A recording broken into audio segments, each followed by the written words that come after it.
कल आचार्य पूज्यपाद स्वामी जी ने एक जवाब दिया था, उपासना कैसे करें। मालूम है? बोलो, ये बातें कर रही है। उपासना कैसे करें, बोलो, प्रश्न का जवाब दो। हमने दो तरीके बताए थे, पूज्यपाद स्वामी जी ने उसी को गाथा के माध्यम से निबद्ध किया था।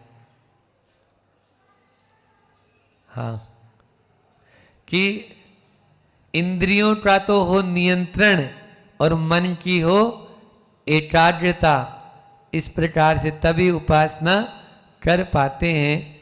अब आज उस जिज्ञासु श्रावक के मन में प्रश्न आया कि भगवान आपने ये तो कहा उपासना कैसे करें, लेकिन हम क्यों करें उपासना, ये प्रश्न।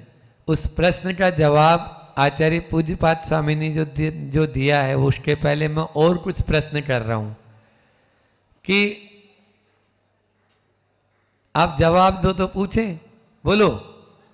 हाँ, प्रश्न ये है, चंदन के पास बैठेंगे तो क्या मिलेगी,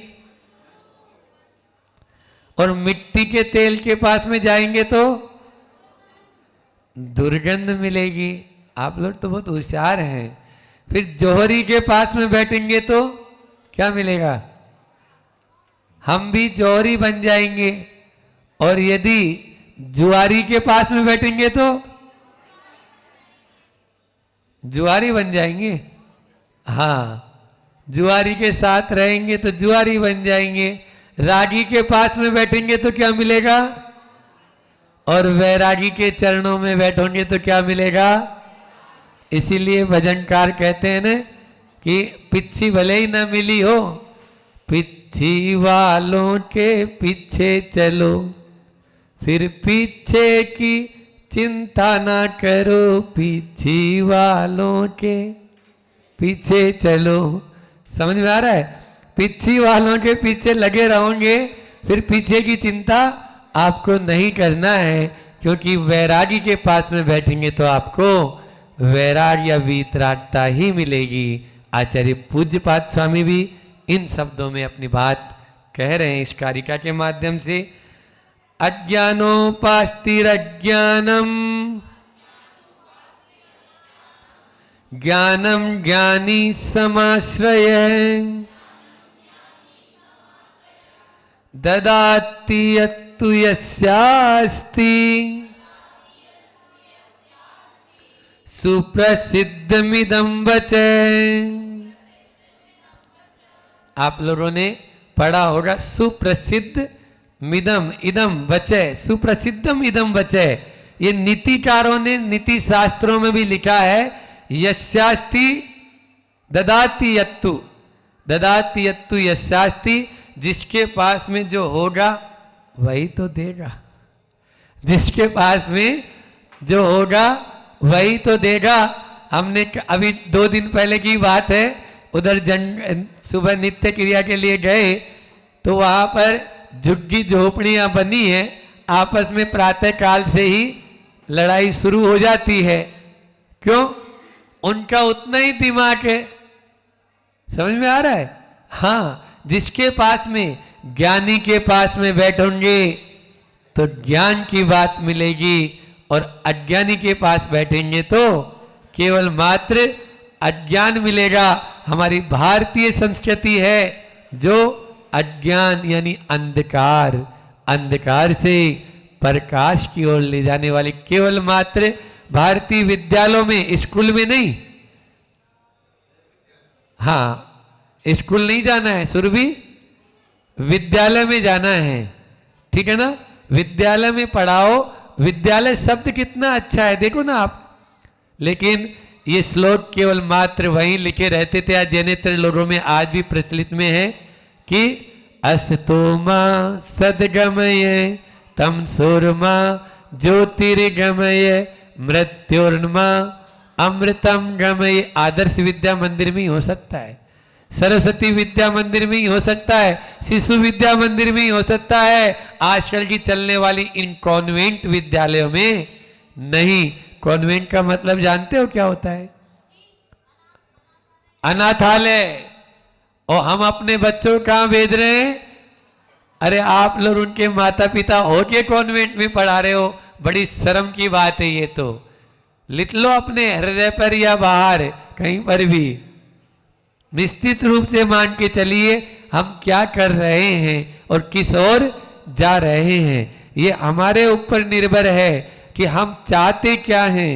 जो चाहते हैं, जिसके पास बैठेंगे उसके पास वैसे ही गुण मिलेंगे। बचपन से ही माता पिता इसी बात को कहते हैं, बेटा संगति अच्छी रखना, नहीं तो रंग तेरे ऊपर वैसा ही चढ़ जाएगा।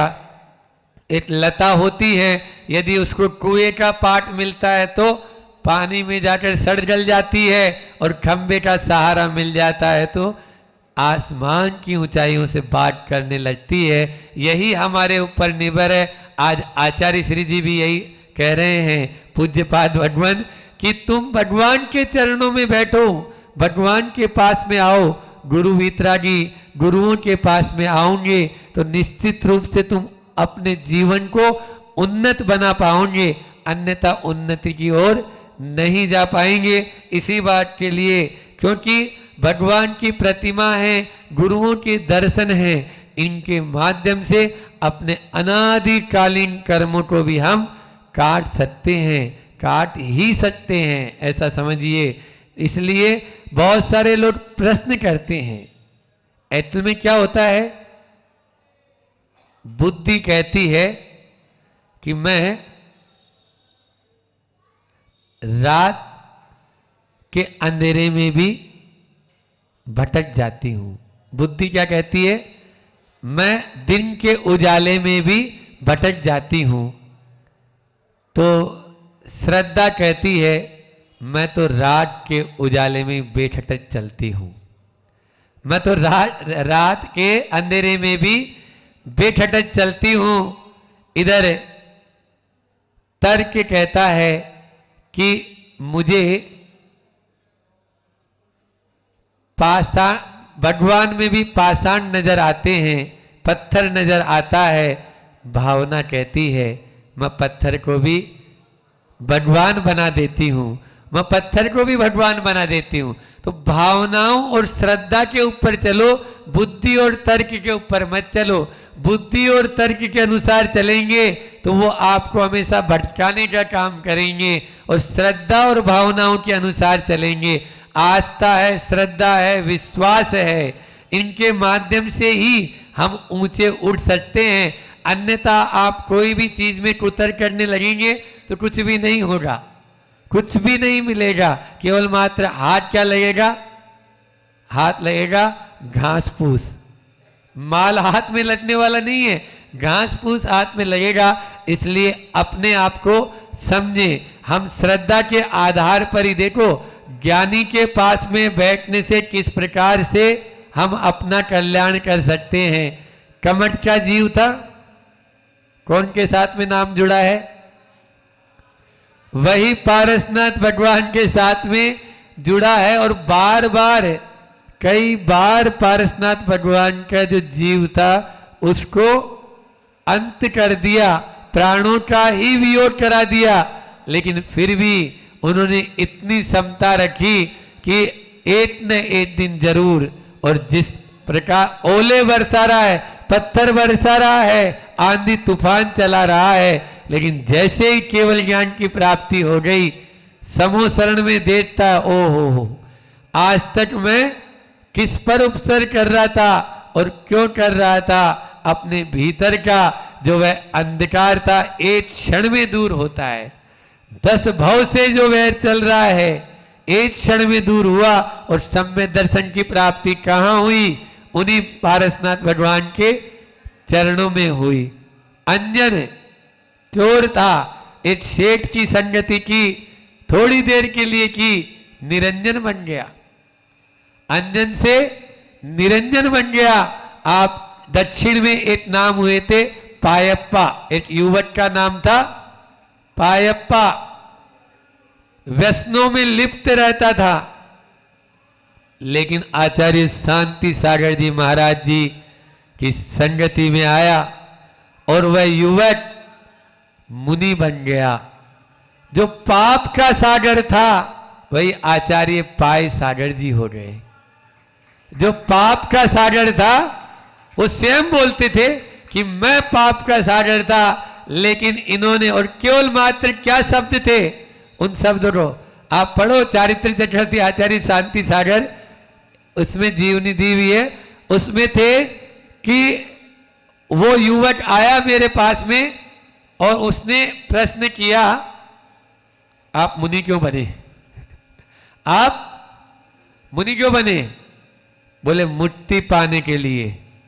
मुक्ति अभी है जो मुक्ति पाने के लिए मुनि बने हो। अब जो अड़ियल आदमी होता है या जो टेढ़ा आदमी होता है ना, उसको सीधे शब्द समझ में भी नहीं आ पाएंगे, तो उन्होंने सोचा इसको अनुभव की बात बताएं और उस तरह से इसको समझाएं तो जरूर समझ। शांति साड़ी तो तुरंत समझ गए और उन्होंने बोला वो सामने जो पेड़ है वो काय का है? आम का, जाओ लेके आओ। महाराज अभी भादों का महीना चल रहा है और इस भादों के महीने में आम थोड़ी, तो फिर तुम आम का पेड़ क्यों बोल रहा है? आम का पेड़ है, अभी नहीं है, लगेंगे। तो यही तो मैं बोल रहा हूं, अभी मुट्ठी नहीं है लेकिन मिलेगी, मिलेगी इसी बेस में से मिलेगी। जब भी मिलेगी मुट्ठी इसी बेस से मिलेगी, इसी बेस के आधार पर मुट्ठी होगी। बस इतने से शब्दों ने उस पायप्पा जो युवक था उसका हृदय परिवर्तन कर दिया और वह तुरंत वहीं छुल्लट दीक्षा लिया और फिर बाद में उन्हीं के चरणों में मुनि बने और वही आचार्य पाय सागर जी बन गए। ये हृदय परिवर्तन होता है। इस प्रकार से ज्ञानी के पास बैठेंगे तो ज्ञान की बात ही मिलेगी, अज्ञानी के पास रहेंगे तो अज्ञान की बात हमारे लिए नजर आएगी। देखो गुलाब जामुन होता है ना, खाने पीने की बात भी कर लें तो आपको पसंद आ जाती है ना। गुलाब जामुन की कीमत होती है लेकिन डब्बे की कीमत नहीं। फिर भी वो जो कागज का दोना होता है ना, उसी तराजू में तुल रहा है। अहंकार मत कर लेना, नहीं तो उसी कागज का उस समय यदि वो अहंकार करेगा तो उसका क्या हाल होता है। मिठाई तो आदमी खा लेता है और कागज के उस टुकड़े को नाली में फेंक देता है। इसलिए अहंकार नहीं, विनय से ही आपके पास में ये सब बातें आएगी। विनय के माध्यम से ही हम ज्ञानी से भी ज्ञान अर्जन कर सकते हैं।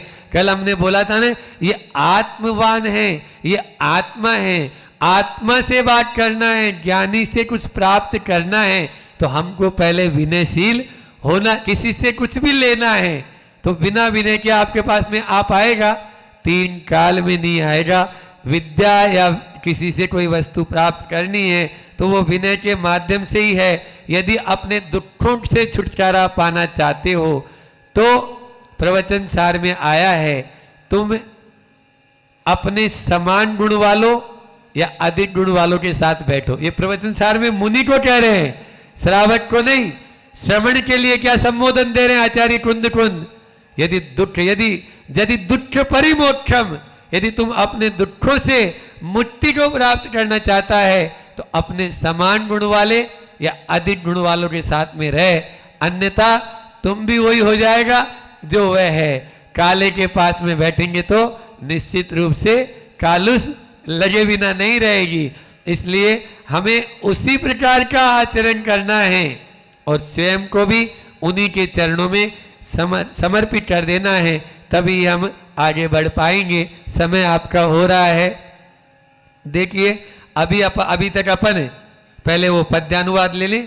आचार्य श्री जी ने इन 2 इस कारिका का 2 लाइन का पद्यानुवाद बहुत ही सुंदर शब्दों में किया है।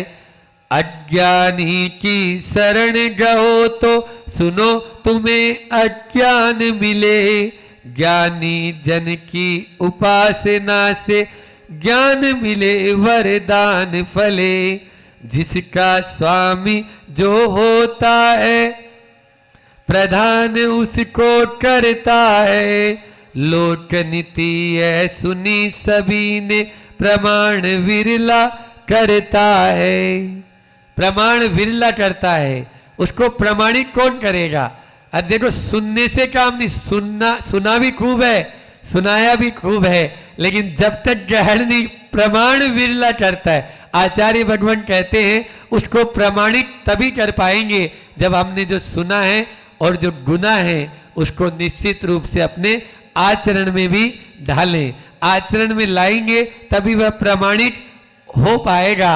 अन्यथा लोक में यह तो प्रचलित ही है कि ज्ञानी के पास में बैठेंगे तो देखो नदी बही, अभी भी बह रही है, ऐसा नहीं कि बह के चली गई है, बही, लेकिन लाभ वही ले पाया जो उस अपने दोनों हाथों से पानी लिया और आचमन कर लिया।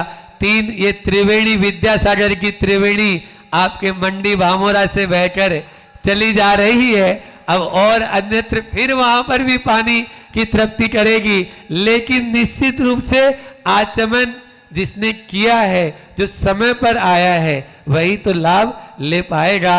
अभी तक यहां पर 7 तत्व होते हैं, उन 7 तत्वों में मोक्ष तत्व या मुक्ति को दिलाने वाले कौन से तत्व हैं बताओ? पाठशाला की बहनें बैठी है। हाँ, संवर और निर्जरा। तो अब आगे आचार्य भगवान अन्य आगे आने वाली कारिकाओं में उन्हीं संवर तत्व और निर्जरा तत्व की चर्चा करेंगे। उनके माध्यम से अपन अपने उन कर्मों को कैसे संवरित कर सकते हैं, निर्जरित कर सकते हैं। इन्हीं शुभ भावनाओं के साथ में अपनी वाणी को विराम देता हूं। बोले अहिंसा परमो धर्म की।